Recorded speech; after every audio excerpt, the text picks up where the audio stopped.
Start करें तो भगवान बताओ स्टार्ट करें ना भगवान मतलब पढ़ाना स्टार्ट करो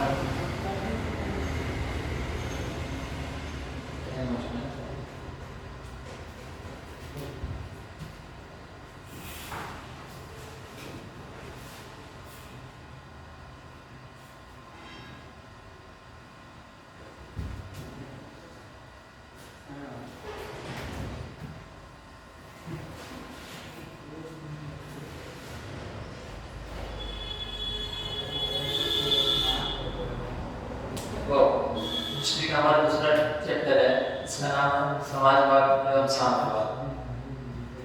फर्स्ट चैप्टर हमने कर लिया है, जो है आपको पता है, जो नहीं है सर उनको नहीं पता हो, आपको थोड़ा बहुत सेल्फ स्टडी करना पड़ेगा, है कि नहीं है?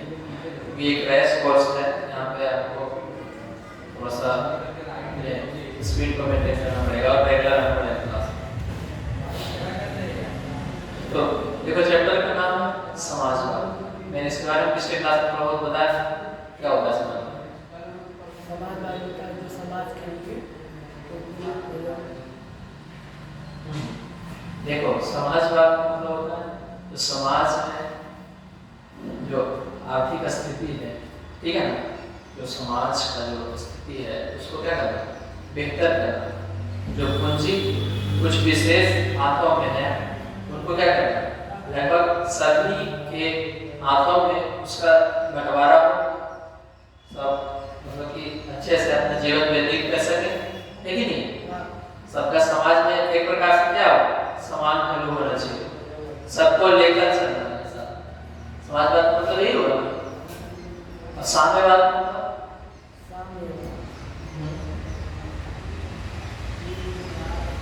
देखो साम्यवाद का मतलब होता है, समाजवाद में क्या है, सब व्यक्ति के पास अपना अधिकार होता है, ठीक है ना, उसके पास अपनी पूंजी होती है ना, अपना घर मकान, वो अपना जीवन अपने तरीके से व्यतीत करने की कोशिश करता है ना। लेकिन साम्यवाद में ऐसा नहीं होता। साम्यवाद में क्या होता है, साम्यवाद वैसी व्यवस्था जहाँ पे क्या होती है, एक वर्ग एक समाज में पूंजी ज्यादा होता है, प्रत्येक के पास नहीं, एक उनका अलग समूह होता है, एक अलग वर्ग और एक अलग समाज। जैसे चाइना में किसकी सरकार है, कम्युनिस्ट है कि नहीं, है ना? तो वहाँ पे क्या होता है कि व्यक्तिगत रूप से मतलब कि उन पे होता है ना सामूहिक एक अधिकार होता है, ठीक है ना, एक नहीं कि अपने व्यक्तिगत रूप से सबका अलग होता है। हाँ होता है, व्यक्तिगत संपत्ति भी होती है लेकिन कम मात्रा में होती है। समाजवाद की तरह नहीं है कि सबके पास, किसी के पास ज्यादा हो, किसी के पास कम हो, है कि नहीं ऐसा? साम्यवाद में क्या है कि व्यक्तिगत ज्यादा अधिकार नहीं होता है, ज्यादा संपत्ति नहीं होती है, ठीक है ना, ये सामूहिक तौर पे होता है। हाँ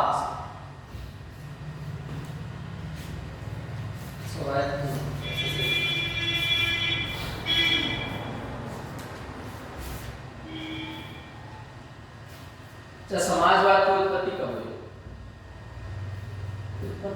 हाँ मतलब ये समाजवाद है, मतलब ये क्यों आया, मतलब हमने इसको क्यों चाहा कि हम हर तरफ समाजवाद फैले? समाजवाद इसलिए फैलाया कि सभी को समान अधिकार मिल सके। हाँ देखो हम मेनली इसमें पढ़ रहे हैं क्या, यूरोप के बारे में पढ़ रहे हैं कि नहीं? पहला चैप्टर है यूरोप के राष्ट्रवाद और दूसरा चैप्टर है हमारा समाजवाद और साम्यवाद। इसमें क्या है, हम अभी पश्चिमी देशों के बारे में पढ़ रहे हैं, उधर की स्थिति क्या है, उधर क्या बदलाव हो रहे हैं, क्या क्रांतियां हो रही हैं, ठीक है ना। अगर कहीं पे कुछ गलत होता है तो उसको सुधारने के लिए कोई न कोई व्यवस्था बनाने की कोशिश करते हैं लोग, करते कि नहीं है कि यहाँ पे गलत हो रहा है तो चलो हम लोग मिलकर इसको क्या करते हैं, सुधारने की कोशिश करते हैं, ठीक है। तो समाजवाद की उत्पत्ति 18वीं शताब्दी में औद्योगिक क्रांति के फलस्वरूप हुई थी, ठीक है। समाजवाद क्यों आया, देखो औद्योगिक क्रांति हुई थी, मैंने बताया था ब्रिटेन में, हुआ था कि नहीं हुआ था? हम लोग के यहाँ मतलब हाथ से सामान बनाया जाता था, आज भी देखते हैं कि कुछ लोग होते हैं हाथ से क्या बनाते हैं, नहीं बनाते हैं, मतलब कुछ वैसा सजाने, घर वगैरह सजाने वगैरह के सामान, सोप वगैरह देखते बनाते हैं वो लोग, बड़ी वगैरह में भी हाथ से बहुत सारी चीजें बनाते हैं कि नहीं बनाते हैं। तो उस समय जो था ब्रिटेन वगैरह काफी आगे जा चुका था, हम लोगों से तो बहुत आगे था। तो उन्होंने क्या किया कि जगह जगह पे उन्होंने फैक्ट्रियां लगाना शुरू की, औद्योगिकरण किया, है कि नहीं है? जैसे एक दिन मान के चलो 1 किलोमीटर हम लोग रोड तैयार कर सकते हैं, लेकिन औद्योगिकरण के द्वारा, मशीनों के द्वारा, मशीनीकरण के द्वारा हो सकता है वही हम 5 किलोमीटर तैयार कर सकते हैं, है कि नहीं? जहाँ हम 100 का बीज तैयार कर सकते हैं 1 घंटे में, मान के चलो 1 दिन में, तो वही क्या है औद्योगिकरण फैक्ट्री में क्या हो सकता है, हो सकता है 1,000 तैयार, है कि नहीं? इससे कम समय में क्या होता है, ज्यादा उत्पादन, है कि नहीं? लोगों को काम मिलेगा उससे। और कहीं अगर ज्यादा उत्पादन होता है तो क्या होता है, तो देश अपने उत्पादन को बढ़ाएगा, तो क्या करेगा, उन चीजों को बिक्री करेगा, निर्यात करेगा, तो क्या है उससे उनके देश में धन आएगा, पैसा आएगा, तो उनकी क्या होगी, आर्थिक स्थिति बेहतर होगी कि नहीं? हाँ इसी पे साउथ में करूँ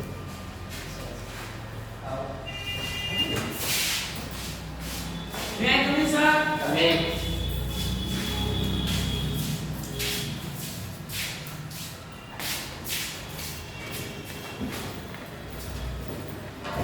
तो टाइम दे दिया करो, स्कूल का ही यहाँ तो 90 मिनट का बैठो। देखो मैंने टेस्ट के बारे में बोला था, तो सर बोले आपके टेंशन बोले नेक्स्ट वीक से होगा, ठीक है? इसलिए हम लोग क्या करते हैं, टॉपिक हो सकता है जितने खत्म करने की समझने की कोशिश करते हैं। देखो टेस्ट देने का जरूर फायदा है जब आपको कुछ न कुछ जानकारी हो। सेकंड चैप्टर पढ़ा रहे हैं, जो पढ़ रहे हैं, ठीक है ना, समाजवाद और साम्यवाद। अब किताब सब लोग ले जाया करो, जो सब्जेक्ट रहे वो किताब ले लो। जैसे कि हाँ ठीक है, जैसे एक होता है ना कि कहानी सुनाने ना कि सुन के घर चले, किताब ले आओगे तो देखते रहोगे क्या पढ़ रहे हो। और नहीं है कोई नेक्स्ट वीडियो और कोई है नहीं है?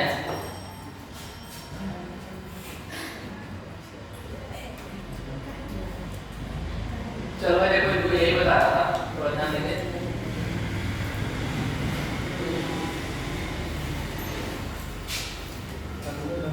आपका दोस्त नहीं है? संडे को नहीं आते हैं? हाँ थोड़ा सा संडे है, थोड़ा सा लगता है कि आज टेस्ट पढ़ाई नहीं किया जाए, सप्ताह का समय क्या होता है, काम होता है, आज थोड़ा सा टेस्ट का स्किप करते हैं, आज एक बीच में छुट्टी बोला। चलो तो मैंने इनको ये बताया समाजवाद और साम्यवाद के बारे में। तो समाजवाद के बारे में मैंने पिछली क्लास में बताया था, तो कोई बता सकता है इसका डेफिनेशन? समाजवाद आप लोग जो आया हो समाज के प्रति प्रेम भावना। हाँ, समाज में क्या करना है, मतलब एकता को बढ़ावा देना है, ठीक है ना? समाजवाद का मतलब होता है कि समाज को इस ढंग से बनाना कि प्रत्येक व्यक्ति के पास अपना एक अधिकार हो, अपना जीवन जीने का तरीका हो, है कि नहीं है? किसी और के नाम उनका अधिकार नहीं होना चाहिए। पूंजी संपत्ति का भी बंटवारा ठीक से होना चाहिए सबके पास। एक करोड़पति है और एक के पास मतलब कि 1,000 रुपए, 2,000, 10,000, इस तरह से नहीं होना चाहिए। लगभग सबके पास एक जीवन जीने के लिए, हाँ देखो प्रकृति में संसाधन, उस पे सबका समान अधिकार है कि नहीं है? पानी है कि नहीं है? पानी हम पी रहे हैं, वही पानी पीते हैं, हवा सब ले रहे हैं, ऑक्सीजन ले रहे हैं कि नहीं ले रहे हैं? ये तो नहीं है कि किसी के एक का कंट्रोल, ऐसा नहीं होना चाहिए ना। यही है समाजवाद का मतलब, क्या होता है सबके पास, हाँ बिल्कुल सही। और साम्यवाद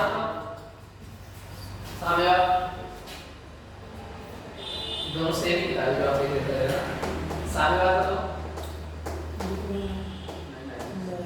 देखो साम्यवाद में व्यक्तिगत रूप से अधिकार नहीं प्राप्त होता है, इनमें क्या होता है कुछ ग्रुप और कुछ समूहों के पास अधिकार प्राप्त होता है। जैसे मान के चलो आप लोग 20 स्टूडेंट हो, तो 20 स्टूडेंट मिलकर क्या करते हो, एक अपने ढंग से पढ़िए। ग्रुप में स्टडी होती है कि नहीं होती? होती है ग्रुप स्टडी, जानते हो सब मिलजुल के बैठ के कहीं पे पढ़ना।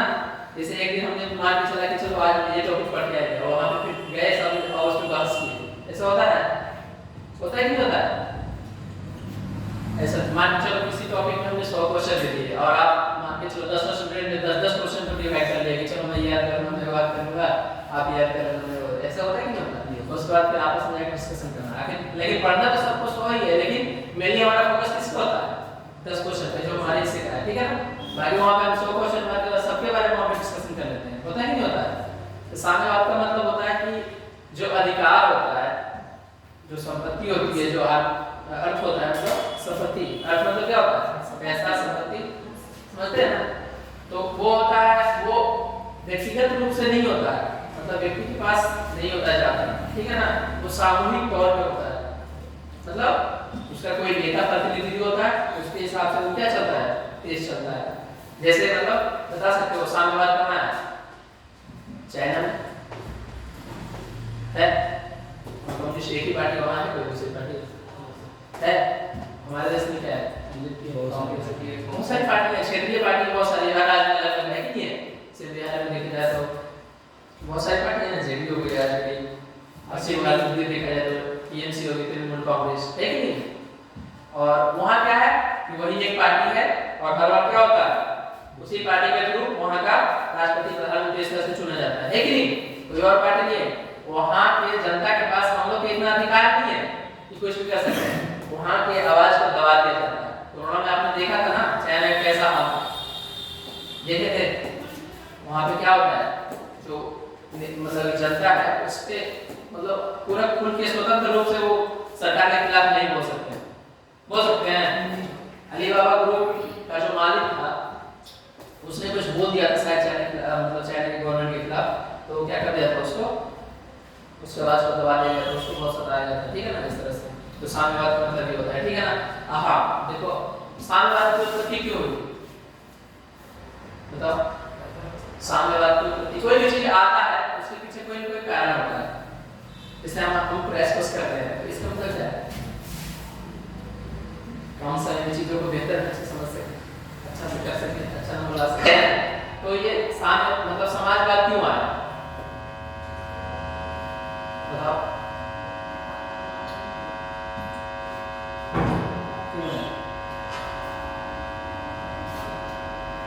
यूरोप में क्या थी उस समय 18वीं 19वीं शताब्दी में? क्या होती थी? औद्योगिकरण चल रही थी, औद्योगिकरण। तो मतलब औद्योगिकरण में क्या हो रहा था, एक पूंजीपति समाज मतलब बढ़ रहा था आगे, और एक क्या हो रहा था, मजदूर वर्ग था आगे। आज के आवाज नहीं लगता है, लाइन का भी हम से होगा वो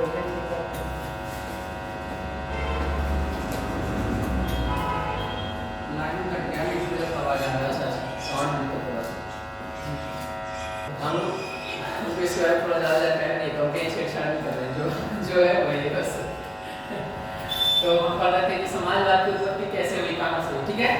तो 18वीं 19वीं शताब्दी क्या था, यूरोप में औद्योगिकरण चल रहा था। हम लोग देश में क्या कर रहे थे, अंग्रेज के गुलाम थे, तो अंग्रेज क्या करते थे, यहाँ से कच्चा माल ले जाते थे और अपने देश में बना कर लाते थे, अब हमारे बाजार में आके बेच देते थे। यहाँ से 2 रुपये में कच्चा सामान ले गए और बना के बेचा तो 10 रुपये में बेचा, है कि नहीं? तो हमारे क्या कर रहे थे, सारे जो हमारे संसाधन थे, मतलब जो हमारे यहाँ जितनी संपदा थी, धन संपत्ति, यहाँ से क्या करते हैं धीरे धीरे अपने तरफ अपने यहाँ ले जा रहे थे, ले जा रहे है कि नहीं? यहाँ से क्या कर रहे थे, मतलब सूती वस्त्र बनाने के लिए क्या कर रहे थे, यहाँ से फूल वगैरह ले जाते थे, है कि नहीं? पास में यहाँ पे बहुत ज़्यादा पहले खेती होती थी कि नहीं होती थी? यहाँ से बहुत सारी चीज़ें ले जाते थे और अपने यहाँ बना के हमारे यहाँ बेच देते थे। और हमारे यहाँ क्यों बेचते थे लाके, क्योंकि वहाँ पे उस समय औद्योगिकरण हो चुका था, वहाँ पे क्या होती फैक्ट्री लग चुकी थी, फैक्ट्री मतलब मशीनें वगैरह। जैसे हमारे भारत में क्या होता है, उस समय उतना कुछ डेवलप नहीं था हमारा भारत, तो उस समय हम लोग क्या क्या होता था, बड़ी होते थे, हाथों से बनाते थे कुछ भी चीज़, अभी बड़े हाथ से बनाने की बनाते हैं कोई भी चीज़, बड़ी बोल दो पीढ़ा बनाने के लिए, या जैसे ये देश बनाने के लिए बोल दो, किसका काम, बड़ी का काम है। तो अगर इसमें पूरा हाथ से मेहनत करेगा कोई आदमी तो बहुत ज़्यादा टाइम लगेगा, लेकिन आजकल क्या देखो डायरेक्ट ये मतलब लोहा है, इसको डायरेक्ट क्या कर दिया, वेल्डिंग कर दिया फटाक से, ऊपर से क्या कर दिया बेंच मार दी, मतलब कि लकड़ी लिया लाई और ऊपर से पीट हो गया, और पूरा वो लकड़ी का बनाएगा तो फ्रेम एक एक फ्रेम काटेगा, उसमें जोड़ेगा, फिर पॉल से लगाएगा, से स्टैंड है निकलेगा।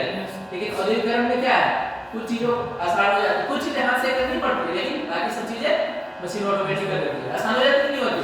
जैसे आप आजकल फ्लिपकार्ट वगैरह से कुछ सामान वगैरह मंगाते होंगे तो उसका देखते हैं पैकेजिंग कितना जल्दी होता है, देखते हैं यूट्यूब वीडियो वगैरह रखते हैं कि बॉक्स एक रखा फटाफट सब पैक होकर निकलेगा, बॉक्स को हम पैक करके फटाफट से अपना आ रहा है बड़ा पैक होता है, नहीं होता है, सेटिंग वगैरह सब फटाफट अपने आप हो रही है।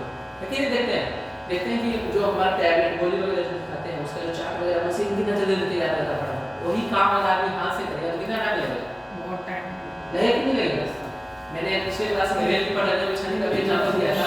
तो अंग्रेज के जमाने में क्या थे, हमारे मजदूर वगैरह, हमारे मजदूरों में क्या करते थे, अत्याचार करते थे कि नहीं, उनसे ज्यादा काम करवाते थे, उनको कम पैसा देते थे। तो हमारे मजदूर क्या करते थे, मजदूरी के पटरी पर होते थे, वहाँ काम करते थे। देखते हैं पटरी जो बनाते हैं तो उसमें सबसे पहले तो दो लोहा होता है, दो साइड लंबा है, उसमें फिर इस तरह से कील होती है लगी हुई, होती नहीं होती, कसा हुआ होता है। फिर वो हाँ मतलब ये गिट्टी वगैरह होता है, पत्थर के छोटे छोटे टुकड़े होते हैं, उसके बाद फिर बीच में पोल होता है। तो वो सब बिछाने में आमतौर पर कितना टाइम, बहुत टाइम लगेगा। लेकिन मशीनों से आजकल क्या हो गया, साथ से जाकर डायरेक्ट वहाँ पे वो लोग स्थापित कर देते हैं, बाकी थोड़ा बहुत काम लेबर वगैरह करते हैं, थोड़ा बहुत गिट्टी कंसीडर कर दिया, बाकी कील वगैरह ठोक दिया, बाकी सब काम क्या है ऑटोमेटिक मशीन से हो जाता है। तो समान बात तो मतलब उत्पत्ति इसलिए हुआ क्योंकि यूरोप में क्या था, औद्योगिक क्रांति चल रही थी, वहाँ पे फैक्ट्री लग रही थी, बस मतलब ठीक है ना, नई नई मशीनें बैठा रहे थे, वो क्या सोच रहे थे, कोई बात नहीं, चलो मैं समझ जाऊंगा। मैं बहुत भी सिंपल साधारण भाषा में बता रहा हूँ, ऐसा तो नहीं है कि उलझाव जाके मतलब ज़्यादा ये समझ कर रहा है कुछ और सर हिंदी में मतलब साधारण समझाने की कोशिश कर रहा हूँ कि सब समझ। तो जब औद्योगिक क्रांति चल रही थी तो उसमें क्या हो रहा था, अच्छा उद्योग कौन लगा है जिसके पास ज़्यादा पैसा होगा।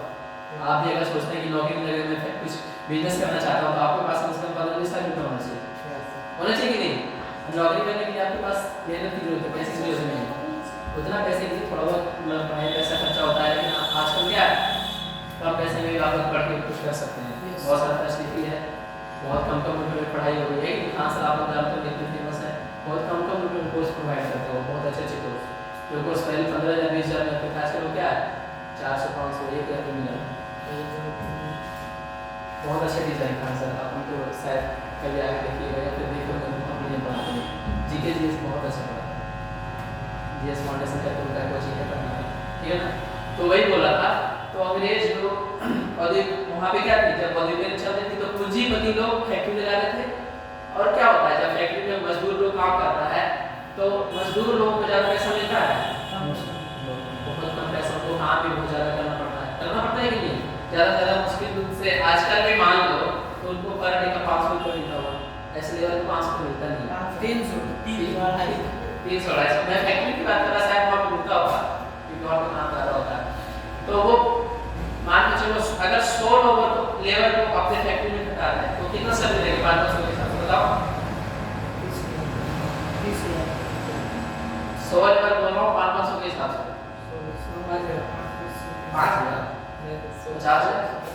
50,000 नहीं। लेकिन देखो जब कोई 50,000 सैलरी दे रहा है, मान के चलो उसका ओवरऑल प्रॉफिट हो सकता है करोड़ों में, है कि नहीं, क्योंकि अगर हमारे पास इनकम होगा मतलब 10 रुपये, जब तो हम 2 रुपये किसी को देंगे, है कि नहीं, अपने पास रख सकते हैं उसको। आप दुकान पे 3-4 लोग काम करते हैं, है कि नहीं, किसी दुकान में परचून की दुकान में जाते हैं तो सामान लेना है, हल्दी कुछ भी चीज़, तो वहाँ पे देखते हैं कि एक बैठा रहता है आराम से अपने उसके कैलकुलेटर वगैरह लेके आगे 3-4 लोगों को रखता है, मतलब मान के चलिए उसके पास प्रॉफिट आता है जब तो लगता है 3-4 लोगों को, तो सैलरी दे रहा होगा 10,000 दे रहा होगा, नहीं दे रहा होगा। तो ये लोग क्या करते थे, मतलब मजदूरों का बहुत दोहन करते थे, उससे ज़्यादा काम करवाते थे, पैसे भी बहुत कम देते थे, जो इनसे प्रॉफिट होता था ये लोग क्या हो रहे थे, उससे बहुत अमीर होते जा रहे थे, और गरीब लोग क्या और गरीब हो रहे थे क्योंकि वो रोज कमाते थे और उनका खाने पीने का चौदह था, जो थोड़ा बहुत बचता था वो क्या हो रहा था, रोग वगैरह में दवाई में खर्च हो जाता, होता है नहीं होता ऐसा।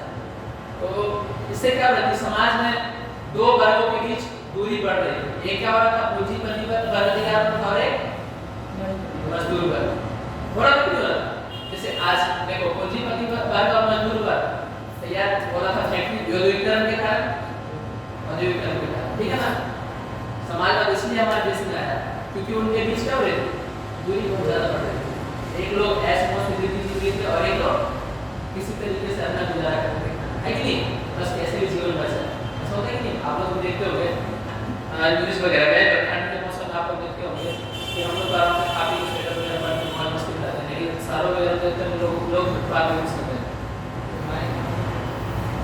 लोग फुटपाथ में यूज़ करते हैं, ऐसा होता है।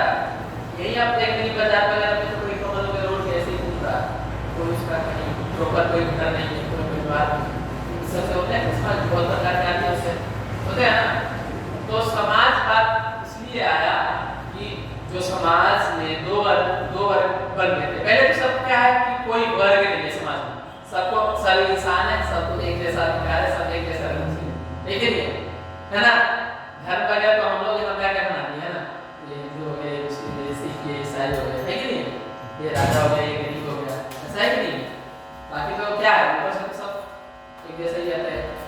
सबको क्या करने के लिए, ये समाज में असमानता को खत्म करने के लिए क्या है, समाजवाद आया। ठीक है, बता सकते हैं आप क्यों आया, क्या बताओगे? बोलो, कुछ भी बोलो, कोई दिक्कत नहीं है, यहाँ पे कोई आपकी वो नहीं होगी, मतलब कि यूपीएससी की इंटरव्यू की आप अगर फेल हो गए तो आप पछताओगे। यहाँ पे जो आपके बारे में बोलने की कोशिश करो, आप तभी अच्छा बनोगे जब कुछ ना कुछ आपके बारे में बोलोगे, समझोगे, सोचोगे। ये नहीं कि हाँ आप पढ़ लिया, अरे मैं तो बहुत तेज हूँ, लेकिन जब बोलने के बारे में तो आप बोल नहीं पा रहे। कुछ भी उसके बारे में एक शब्द बताओ, आप बोलने की कोशिश करो। आज एक शब्द बोल रहे हो तो कल परसों हो सकता है उसके बारे में आपको 4-5 शब्द बोलने के आ जाए। तो समाजवाद क्यों आया बताओ?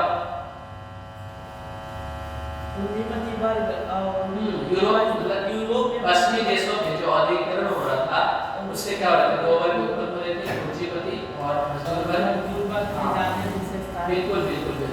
तो समझ लो पूंजीपति वर्ग क्या है और मजदूर वर्ग क्या है, उनके बीच जो दूरी बढ़ते समाज में क्या हो रहा था, बहुत सारी कठिनाइयों को सामना करना पड़ा था समाज को, है ना, है कि नहीं है? तो उसको खत्म करने के लिए क्या हुआ, समाजवाद की उत्पत्ति हुई। ठीक है, आगे देखते हैं। यूटोपियन समाजवाद बताओ, अगला टॉपिक है यूटोपियन समाजवाद बताते हैं। प्रथम यूटोपियन कौन थे? प्रथम यूटोपियन का नाम बताया, सेंट साइमन। यूटोपियन मतलब समझे? टॉपिक लिख दीजिएगा थोड़ा सा, अच्छा अच्छा, जैसे गवर्नमेंट टॉपिक बोल रहे हैं, हाँ लिख दीजिएगा थोड़ा सा।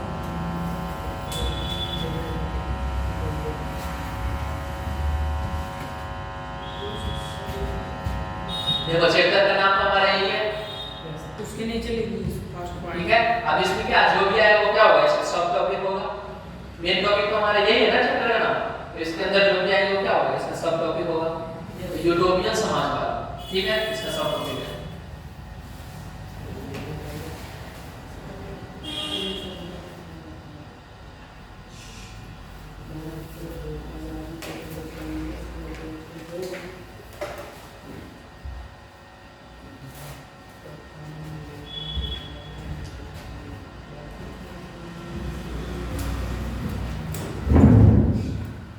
ठीक है, ऐसे फोकस कर रहा हूँ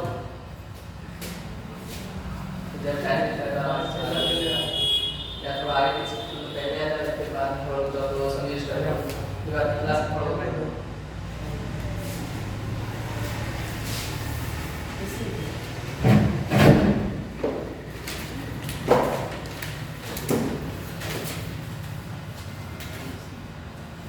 हाँ तो मैंने बोला समाजवाद, ठीक है। हाँ तो देखो, जब यूरोप में जब समाज में असमानता फैली हुई थी तो वहाँ पे बहुत अलग अलग लोग आ रहे थे, समाज सुधारक आ रहे थे, है कि नहीं, दार्शनिक लोग आ रहे थे, क्योंकि उनको क्या करना था, वो लोग देख रहे थे कि समाज में किस तरह से लोग जी रहे हैं, एक बहुत अच्छे से जी रहे हैं और एक लोग बहुत साधारण जिंदगी जी रहे हैं, है ना। तो वहाँ पे क्या हुआ, सेंट साइमन नाम का एक व्यक्ति आया, कौन? इसको हम लोग बोल सकते हैं प्रथम यूटोपियन समाजवादी। ठीक है, इन्होंने क्या किया, वही काम किया जो मतलब मजदूर वर्गों का क्या हो रहा था, मजदूर वर्गों का दोहन हो रहा था, नहीं हो रहा था। उनको अच्छा वातावरण नहीं मिल रहा था, उनको अच्छी फैसिलिटी नहीं मिल रही थी, जिस हिसाब से वो लोग काम वगैरह कर रहे थे उनको उतना वेतन वगैरह नहीं मिल रहा था। तो उस सब कमियों को देखते हुए कौन थे, सेंट साइमन ने क्या किया, बहुत सारे क्या किए, संगठित समाज का, ठीक है ना, क्या क्या उन्होंने, हाँ समाज को संगठित करने की कोशिश किया। उनमें क्या किया, उनको मतलब उस तरह से शिक्षा देना शुरू किया, प्रशिक्षित करना शुरू किया कि वो अपने हक के लिए क्या करें, अपने हक के लिए लड़े, है नहीं, ये नहीं कि बस अपना जिंदगी दे रहे हमारे, और भी उनको चीजें देखनी है कि नहीं है। उनको क्या व्यवस्था, उनके लिए क्या व्यवस्था होना चाहिए, मतलब उनको कितना एक प्रकार से काम के करते उनको कितना वेतन मिलना चाहिए, ये सब चीजों को क्या है। अच्छा, सब आदमी पूरा जानकार नहीं होता है सब कुछ के बारे में, कुछ ही लोग होते हैं जो सब कुछ जानते हैं, होते हैं नहीं। जैसे आप लोग ये देखते हो कि अपने गांव में किसी को जो कानून को बहुत अच्छे ढंग से जानता है, अलग अलग चीज के अलग अलग लोग होते हैं, सब चीज के बारे में जानकारी नहीं है, किसी चीज को खेत वगैरह के बारे में ज़्यादा जानकारी होती है, मतलब उसका नक्शा वगैरह के बारे में, तो हम लोग कुछ काम पड़ता तो उनके पास जाते हैं। तो मान के चलो सेंट साइमन ही एक ऐसे व्यक्ति थे जिनको भी पता था कि मतलब समाजवाद किस तरह से फैलना चाहिए, समाज मतलब समाज का सुधार किस तरह से होना चाहिए, ठीक है ना। एक अच्छे व्यक्ति मान सकते हो उनको, मतलब समाज सुधारक, ठीक है ना। ये क्या किया इन्होंने, समाज को संगठित किया और उनको शिक्षा देना शुरू किया कि आप लोग इस तरीके से, मतलब मजदूर वर्ग को इन्होंने संगठित किया और इन्होंने बताया कि आप लोग किस तरीके से, कौन से जो पूंजीपति लोग हैं उनसे किस तरीके से आप लोग लड़ाई कर सकते हैं। लड़ाई मतलब अपना हाँ अपना हक, मतलब कि जो आपको मिलना चाहिए जो नहीं मिल रहा है, तो उसके लिए क्या करना, उससे मांग करनी है। पहले देखो डायरेक्ट लड़ाई करने के लिए नहीं बात, उनसे मांग करने की बात कही है, ठीक है ना। कोई विशेष पहले होता है, क्या होता है, शांति से होती है। कोई बात होती है कि नहीं पहले शांति से। कोई अच्छे व्यक्ति से आप कोई अगर बात करते हो, उनसे पूछोगे कि सर ये चीज कैसे पढ़ी, तो डायरेक्ट क्या बोलते हैं, डायरेक्ट टेस्ट लगाओ, पहले बोलेंगे सेल्फ स्टडी करो, हैं उनके मेन टॉपिक्स को पढ़ो, सर हेडिंग्स वगैरह जो दिए हुए उसको पढ़ो, उसको आगे करो। तो पहले चीजें क्या होती है, धीरे धीरे स्टेप बाय स्टेप शांति से बढ़ती है। उसके बाद क्या होता है, आप टेस्ट वगैरह लगाते हो, है कि नहीं, प्रीवियस ईयर क्वेश्चन वगैरह करते हो, ठीक है। तो ये कौन थे, सेंट साइमन, हाँ, और ये क्या थे, यूटोपिया समाजवादी, ठीक है। हाँ देखो लाइट कटता है, लाइट पे जाता है, लाइट आया मतलब कि लाइट कटता है कि लाइट अच्छा लोड ज़्यादा पड़ता है इसको, अच्छा कोई बात नहीं, सर थोड़ा उदास आगे देखते हैं।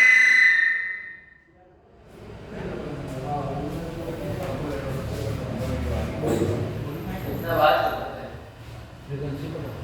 इन्वर्टर का वोल्टेज थोड़ा समझ हाँ टच में होता है, इसमें चलो 240 वोल्ट से आ रहा है हमारा ट्रांसफार्मर से करंट, लेकिन शायद इन्वर्टर से उसका कुछ और वोल्ट हो, ठीक है नहीं, इससे थोड़ा फ्लक्चुएट होता है, इससे कम इसलिए होता है नहीं होता है। आप जो मान के चलो 5 किलोमीटर दौड़ने के लिए बोलता है, जैसे जीडी का दौड़ होता है 20-22 मिनट निकालना होता है, और आप एक सामान का कैसे दौड़ रहे हो, पता चले आप स्लो हो जाओ, तो 25 मिनट निकाल होता है कि नहीं सर, ये माइक का वाइट नहीं दे रहा दे रहा है, थोड़ा काम देता है, ज़्यादा पास रखने में थोड़ा ज़्यादा देर लगेगा निकलना। अच्छा देखो प्रथम यूटोपियन समाजवादी कौन थे, सेंट साइमन। उसके बाद फिर आए कौन, हमारे आए रोमन, कौन, क्या नाम था, नाम पढ़ के बताओ एक बार,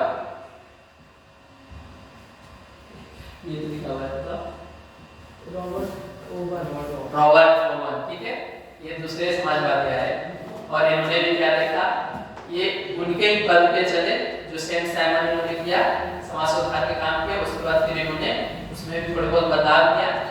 रॉबर्ट ओवन ने क्या किया, एक अपनी फैक्ट्री बनाई, देखा कि लोग बहुत मतलब रास्ते में जी रहे हैं, सही ढंग से नहीं जी रहे, तो देखो जो अच्छा होता है वो लोग भी भलाई करने की कोशिश करता है। तो क्या किया इन्होंने, रॉबर्ट ओवन ने एक अपनी फैक्ट्री लगाई, वहां पे जिनको जरूरत था, जिनको काम करना था, तो उनको क्या किया, वहां पे काम दिया, उनको अच्छी फैसिलिटी दी, अच्छा वेतन दिया। कौन, रॉबर्ट ओवन।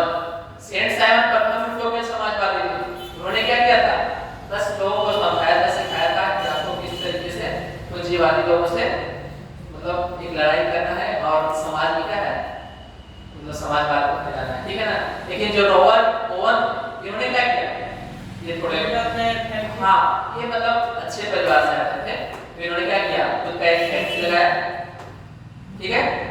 वहां पे क्या किया, जरूरतमंदों को काम दिया, अच्छी सैलरी दी, उनको अच्छा व्यवस्था दिया, ठीक है, समझ रहे हो। और इनका कहने का मतलब था कि देखो जो जैसे मान के चलो आपकी एक फैक्ट्री हो और उसमें 10 लोग काम करते हो, एक एग्जांपल बता रहा हूँ, तो जैसे मान के चलो आप सबको 10,000 सैलरी दे दो, ठीक है, समझना। तो मान के चलो कोई लोग कहता है कि चलो ठीक है 10,000 बहुत है, लेकिन कुछ लोग होते हैं अरे और मिलना चाहिए पैसा, ऐसा होता है कि होता है, कोई चलो 10,000 नहीं कुछ होता है, ठीक है ठीक है। अब कुछ लोग क्या होता है, संतुष्ट नहीं होते, उनको और डालना चाहिए और डालना चाहिए, जैसे आपने 12 कर दिया फिर बोलेंगे सर 15 करना चाहिए, ऐसा होता है कि होता है।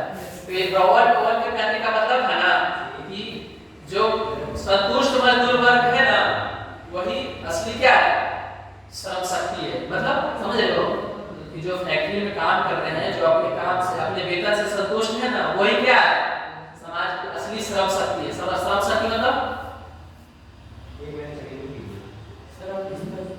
हाँ जो मजदूर लोग जो मतलब क्या करते हैं, उत्पादन में अपना योगदान देते हैं, फैक्ट्री में जाकर, ठीक है ना, जैसे सड़क बन रही है तो उसमें काम कर रहे हैं, कहीं पे कुछ बिल्डिंग बन रही है तो उसमें जाकर अपना हाथ बटा रहे हैं, तो उसको क्या बोल सकते हैं, श्रम शक्ति। जो काम करने के लायक है, जो मेहनत करके मजदूरी करके पैसे कमाते हैं उसको बोल सकते हैं, ठीक है। कोई दिक्कत? तो रॉबर्ट ओवन क्या द्वितीय यूरोपीय समाजवाद थे, ठीक है। इन्होंने क्या किया था बताएंगे? हाँ बिल्कुल बिल्कुल, इनके बारे में पूछ भी सकता है, ठीक है ना। इनके बारे में मान के चलो थोड़ा ध्यान दे लेना, पूछ देगा कि रॉबर्ट ओवन ने समाजवाद के अंतर्गत क्या क्या चीजें की, तो क्या होगा?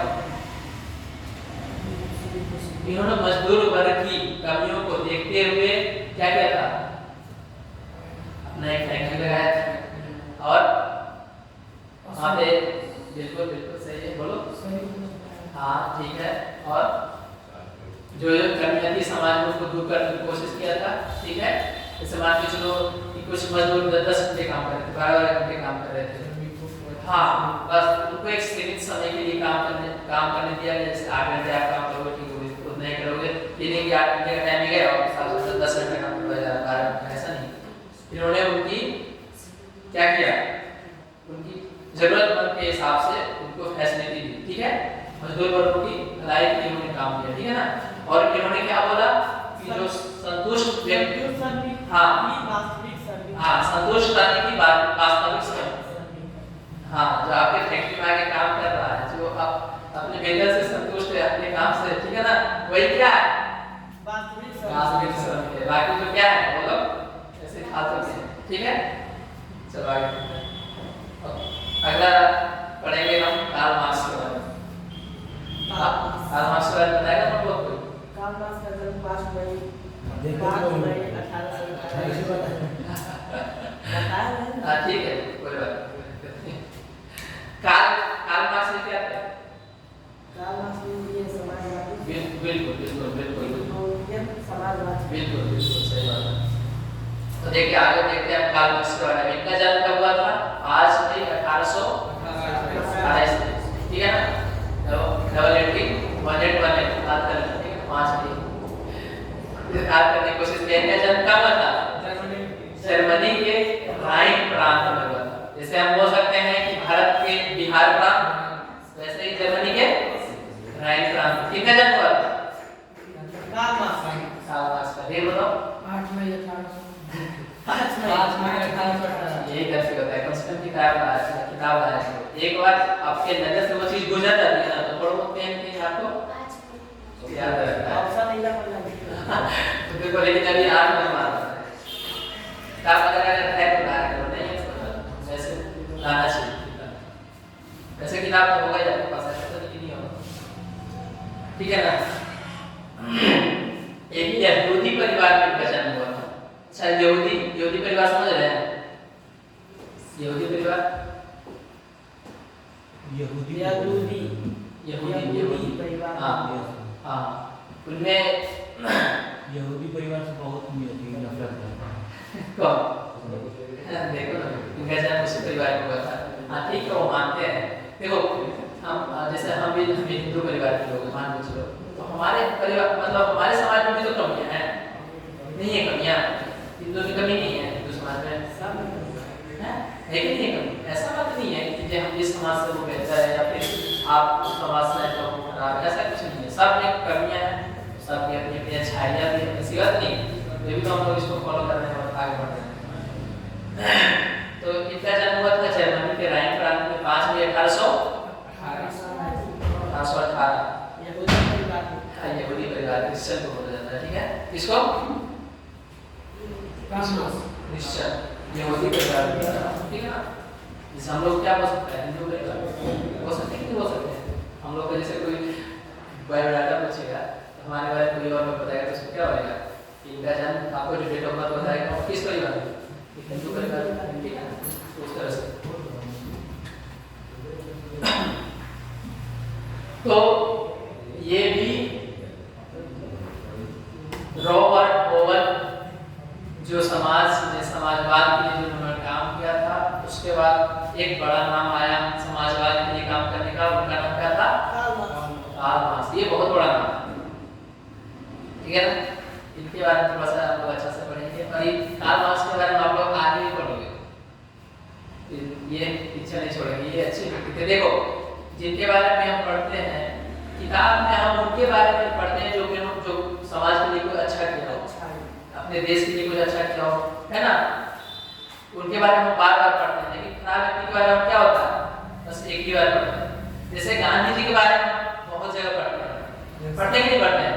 लेकिन नाथूराम गोडसे ने उनको मारा था, उसके बाद हम बस हम एक ही बार पढ़ते हैं कि उनको क्या कहते हैं, बस मार दिया था। लेकिन गांधी जी क्या थे? अच्छे व्यक्ति थे, तो उनके बारे में क्या कहते हैं? बार बार पढ़ते हैं कि नहीं? बहुत सारे अच्छा काम किया था उन्होंने, ठीक नहीं? तो यही बात है। कार्ल मार्क्स के बारे में बहुत डिटेल में पढ़ेंगे, ठीक है?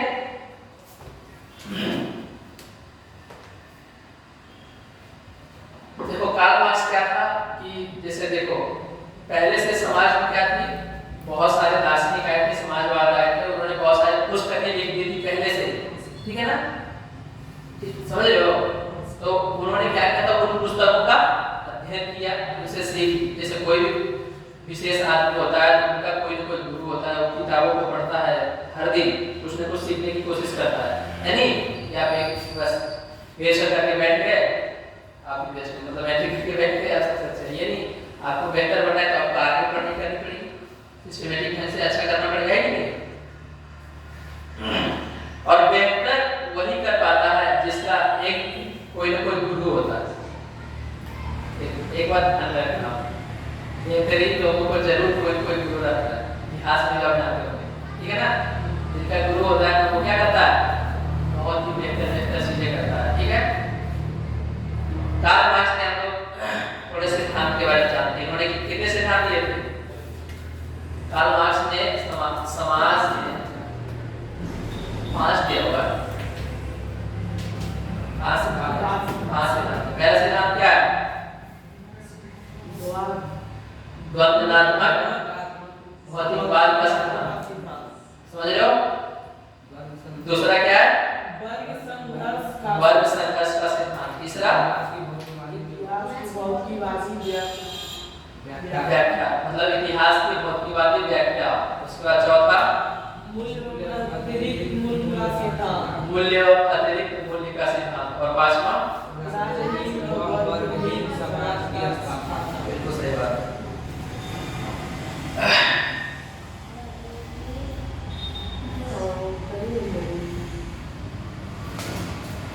देखो इतिहास का उन्होंने भौतिकवाद सिद्धांत दिया। इस सिद्धांत में क्या है कि जो कोई भी देश है वो उत्पादन करता है, उसके पीछे 2 वर्गों का ही हाथ होता है। मतलब एक हो गया पूंजीपति वर्ग और एक श्रमिक वर्ग। भौतिकवाद, ठीक है ना? मतलब इसमें 2 वर्गों का ही क्या होता है? योगदान होता है, पूंजीपति वर्ग और श्रमिक वर्ग। पूंजीपति वर्ग अपने पूंजी के द्वारा क्या करते हैं? फैक्ट्री लगाते हैं, तो उत्पादन उनका भी होता है। और मजदूर वर्ग क्या करते हैं? मेहनत करते हैं, काम करते हैं, नहीं चीजों में हाथ बढ़ाते हैं, तो क्या होता है? उनका भी योगदान होता है, ठीक है?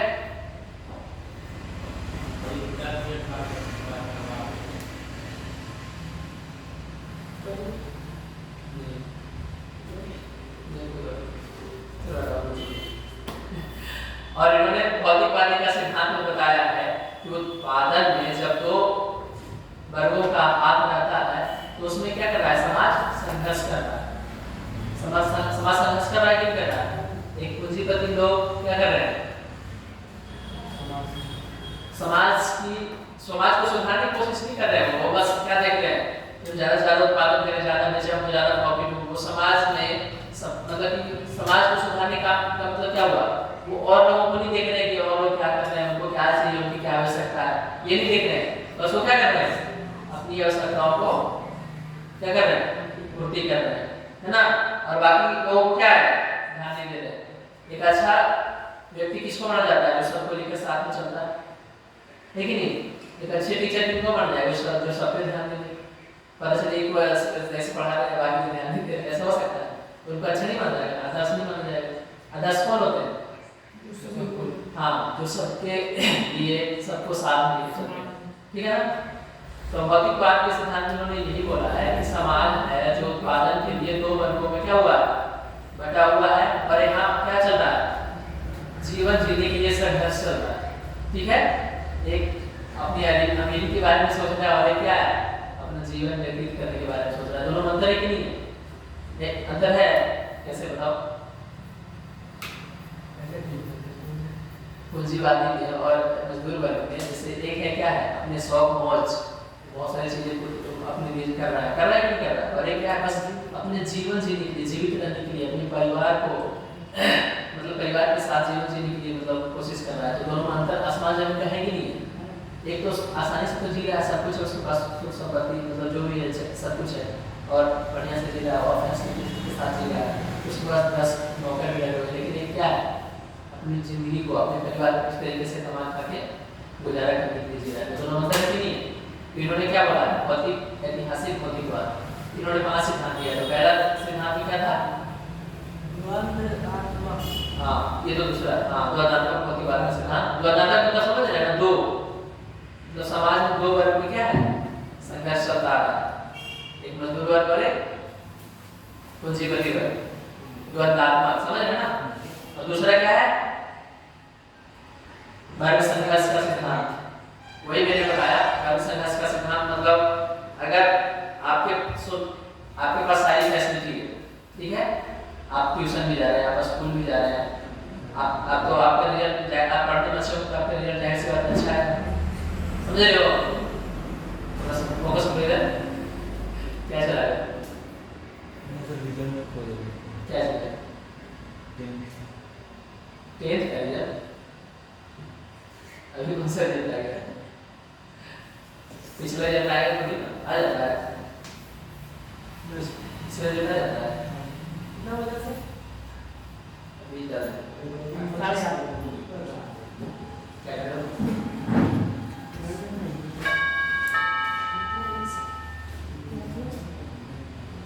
दूसरा इन्होंने क्या होता है, वर्ग सिद्धांत, वर्ग संघर्ष का सिद्धांत, ठीक है? वर्ग संघर्ष का सिद्धांत मतलब निबंधन है, जब समाज में असमानताएं होती है तो क्या होता है, समाज संघर्ष करता है, करेगा नहीं करेगा?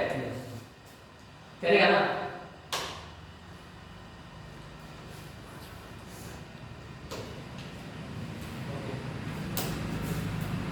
ब्रेक दीजिएगा 5 मिनट का।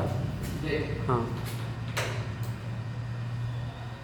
ठीक है, एक ब्रेक दे दीजिएगा, फिर 5 मिनट बाद स्टार्ट कर लीजिएगा।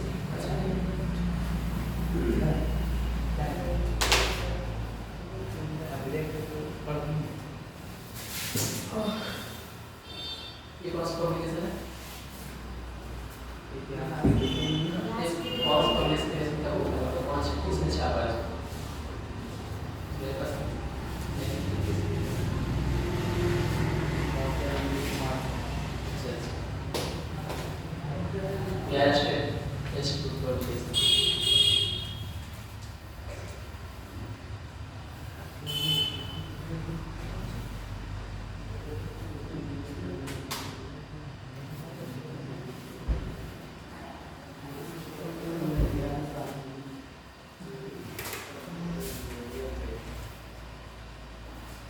आइडिया नहीं है, आइडिया नहीं है।